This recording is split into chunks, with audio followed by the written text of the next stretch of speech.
বাবার সাথে বেয়াদবি করেন, দুনিয়াতে আপনার সন্তানের হাতে আপনি লাঞ্ছিত হবেন, নগদ শাস্তি, আখিরাতেরটা পরে। একমাত্র মা বাবার সাথেই কিন্তু বেয়াদবি করলে সেটা শাস্তি দুনিয়াতে ভোগ করতে হয়। আপনার এই কথাগুলো একটু মনোযোগ দিয়ে শুনেন আর ভিডিওটা শেয়ার করে দিবেন। মিস নেই, একটা ঘটনা আপনারা শুনছেন না, বহুত পুরাতন মাহফিলে তো এই ঘটনা শুনতে শুনতে আমরা ছোটবেলা থেকে বড় হয়েছি। যে বাপের গলায় রশি বেঁধে বলে ছেলে টানতেছে, বাড়ি থেকে টানতে টানতে বাঁশের ঝাড় পরিমাণ আনার পরে বাবা বলছে, বাবা ইশারা দিছে একটু থাম থাম। তো ছেলে বলছে যে কি ব্যাপার, হাতে কি ইশারা দিতেছ? তোমার তো আজকে নিয়ে খেতে ফেলাই দিয়ে আসবো, চালাইতেছো বহুত। এরকম দুই চারটা এখনো আছে, একেবারে রূপকথার গল্প না।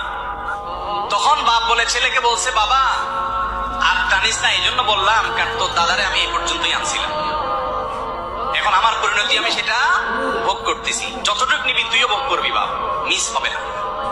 এমন এক ডেঞ্জারাস